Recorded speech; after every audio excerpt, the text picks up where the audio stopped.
The Golden State Warriors held firm at last season's trade deadline, refusing to include Jonathan Kuminga in the blockbuster deal that brought Jimmy Butler to the Bay Area. Months later, the 22-year-old forward's unresolved contract extension has become the organization's defining storyline as training camp approaches. Warriors refuse to move Kuminga in Butler deal. Kuminga's agent, Aaron Turner, revealed this week that the Miami Heat pushed to acquire the versatile forward as part of the February trade that sent Butler to Golden State. Instead, the Warriors shipped out Andrew Wiggins, Kyle Anderson, and a top 10 protected 2025 first-round pick. Miami later used that selection on Lithuanian guard Kasparas Jakubčionis at number 20. The last memory Warriors owner Joe Lacob and general manager Mike Dunleavy Jr. had of JK was him playing great, Turner said on the Dubs Talk podcast. So, they weren't going to just throw him in a deal, especially with Miami, when they knew that Miami had to move Jimmy. It was a problem. They're not going to throw in Jonathan Kuminga. That refusal underscored just how highly the Warriors value Kuminga, who has steadily developed but also been marginalized at times since being drafted number 7 overall in 2021. Contract negotiations at a standstill. Golden State has already raised its offer in extension talks, moving from a 2-year, $45 million deal with a team option to a 3-year, $75.2 million proposal, which includes $48.3 million guaranteed in the first 2 seasons. Kuminga's camp, however, is standing firm on securing a player option in the final year, a sticking point Turner argues is about more than money. If the Warriors want to win now, if you want a guy that's happy and treated fairly, who is a big part of this team, you give him the player option, Kuminga's agent said on ESPN's Hoop Collective podcast. You do lose a little of that trade value giving that up. But if it's about the here and now, you give him that. Breakout playoff stretch raises stakes. Kuminga's leverage grew significantly after his postseason performance last spring. With Stephen Curry sidelined by a hamstring injury, the Warriors turned to their young forward, who responded with a breakout 4-game stretch against the Minnesota Timberwolves. Kuminga averaged 24.3 points on 55% shooting, including 38.9% from three-point range, while matching up against Timberwolves star Anthony Edwards. His two-way impact stood out, and his scoring punch kept Golden State competitive in the series despite being shorthanded. He's not a winning player? That's so overblown, Turner said on the Dubs Talk podcast. Pre-Jimmy, the Warriors were 18-14 with JK in the lineup. Without him, they were 7-12. Just the fact that he was eating minutes was helping. Rival teams watching closely. Kuminga's growth has not gone unnoticed. The Kings initially offered Devin Carter, Dario Saric, and 2 second-round picks, later upgrading to Malik Monk and a protected first-round pick with a 3-year, $63 million deal. The Phoenix Suns reportedly offered the Warriors Royce O'Neal, Nick Richards, and all available second-round picks alongside a 4-year, $90 million contract for Kuminga. But rival front offices, including Miami's, are still tracking Kuminga's situation.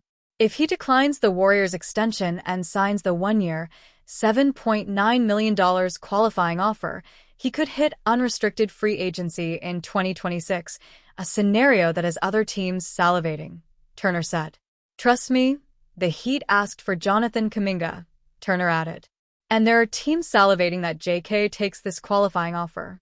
Shaping Golden State's future. For the Warriors, Kuminga represents more than just a promising young player. His trajectory could help extend the team's championship window as Curry, Draymond Green, and now Butler navigate the later stages of their careers.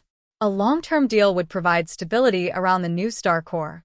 However, letting negotiations drag on could attract more suitors and put Golden State at risk of losing one of its most valuable young assets just as he begins to establish himself. The Warriors bet big on Kuminga by refusing to include him in the Butler trade. Now, the challenge is making sure that the bet pays off. Miami Heat's all-star guard Tyler Herro kept his spirits high in the face of devastating news. Hours after word broke that the all-star underwent left foot surgery that will sideline him 8 weeks, Herro shared a message of resilience with his fans.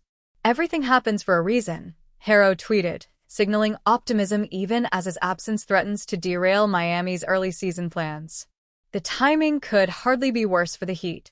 Herro, 25, is coming off his first All-Star campaign and was preparing for contract extension talks that could shape his long-term future in Miami. Herro's injury comes after a career season in which he averaged 23.9 points, 5.2 rebounds, and 5.5 assists. He evolved into Miami's primary ball handler and playmaker, especially after Jimmy Butler forced a trade last season. Losing Herro so close to opening night is a significant blow. The Heat's first 8 games include 6 on the road and a grueling West Coast swing. 11 of their first 15 opponents reached the playoffs last season, making the road even tougher without their top scorer. Powell steps into the spotlight. With Herro sidelined, newly acquired guard Norman Powell will be asked to take on a larger role. Powell, 32, averaged over 20 points for the first time in his career last season and has long been seen as a player on the cusp of stardom. NBA.com's Steve Ashburner wrote recently that Powell could be primed for an all-star breakthrough in Miami, thanks to his efficient 41.9% shooting from beyond the arc and his ability to attack off the dribble. Spoelstra will likely lean on Powell heavily in the early going to fill Herro's scoring void. Heat may look to youth. Herro's absence could also force Spoelstra to test rookie guard Kasparas Jakušionis as a playmaker. The 19-year-old Lithuanian may not be ready for major NBA minutes, but his passing instincts could provide a spark and relief. Miami will also need Butler and Adebayo to absorb more offensive responsibility until Herro returns. Contract questions remain. Herro's recovery also overlaps with critical contract discussions. He becomes eligible on October 1st for a 3-year, $149.7 million extension. "I would love to be here, but we'll see what happens," Herro said at his exit conference. "If it doesn't get done in October, I think we can get it done next summer. It'll just be a little bit higher in price." If the two sides cannot reach a deal, Herro will remain under team control until 2026, when he could seek a 4-year extension projected at $206.9 million.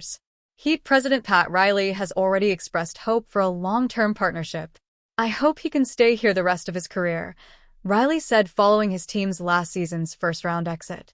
A long road ahead. Herro's tweet reminded fans and teammates of his resilience, but the Heat now face a daunting start without their all-star guard.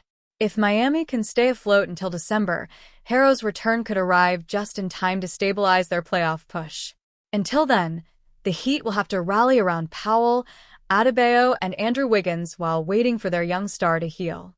The Miami Heat are a franchise that rarely sits still, and as the 2025-26 NBA season begins, they find themselves once again at a pivotal crossroads. Last year was one of the most turbulent campaigns in recent memory for South Beach. After finishing 10th in the Eastern Conference and clawing their way through the play-in tournament, they were quickly eliminated in the first round by the Cleveland Cavaliers. It wasn't just the result that stung, but the manner in which they got there. Lifeless at times, inconsistent at others, and without the singular figure that had defined their identity for the last half-decade, Jimmy Butler. His departure at the trade deadline marked the end of an era, and Miami's attempt to rebuild on the fly without their emotional leader fell flat. This summer, however, the Heat worked diligently to reshape their roster. They doubled down on their identity of toughness and versatility, picking up Keshad Johnson's option, re-signing defensive guard Davion Mitchell and depth piece Drew Smith, and then swinging a pair of savvy moves by adding Norman Powell and Simone Fontecchio via trade. In the draft, they selected Kasparas Jakušionis, a young guard with size, playmaking instincts, and the kind of long-term upside that could blossom in Miami's system. Combine that with the established core of Bam Adebayo, Tyler Herro, and breakout youngster Nikola Jovic, and Miami suddenly has the framework of a team capable of fighting for a top 5 seed in the East. And yet, in today's NBA, frameworks and balance are often not enough. Depth can only take you so far when the stars at the top of the conference, from Giannis Antetokounmpo and Miles Turner in Milwaukee, to Joel Embiid and Paul George in Philadelphia, to Jason Tatum and Jaylen Brown in Boston, dictate the terms of the postseason. 3 players in particular stand out as logical trade targets for this team: DeMar DeRozan, Drew Holiday, and Trae Young. Each brings a different element of leadership, scoring, and playmaking that could elevate Miami into a different tier in a weakened Eastern Conference. DeRozan, a scoring wing to replace Jimmy Butler's void. In the wake of Jimmy Butler's departure, the Heat's biggest hole remains on the wing. Norman Powell and Simone Fontecchio are steady contributors, and Andrew Wiggins, acquired last season, has the potential to be a reliable two-way piece, but none of them commands the floor as a true star scorer. Enter DeRozan, a player who may be entering the twilight of his career but continues to prove he can carry an offense with his shot creation and mid-range brilliance. DeRozan's situation in Sacramento remains precarious. The Kings have invested heavily in De'Aaron Fox and Domantas Sabonis, but their long-term fit with DeRozan, especially with Keegan Murray demanding more touches, raises questions about how much longer he'll be prioritized. For Miami, DeRozan offers a clear replacement for Butler's late-game isolation scoring. His ability to generate mid-range looks when the pace slows down in the playoffs is something Miami sorely missed last season. Herro is a capable bucket getter, but his strengths lie in perimeter shooting and on-ball creation in spurts. Adebayo remains one of the most impactful defensive anchors in the league, but he is not built to carry a team as a pure scorer. Adding DeRozan would give Miami the three-level offensive closer it lacked. Imagine a closing lineup of Herro, DeRozan, Powell, Jovic, and Adebayo, balanced with shooting, toughness, and a go-to scorer who can command double teams. DeRozan also brings veteran leadership, and in Spoelstra's system, his defensive shortcomings can be minimized with Miami's culture of rotations and help defense. It would be a gamble on age, but one the Heat are no strangers to making.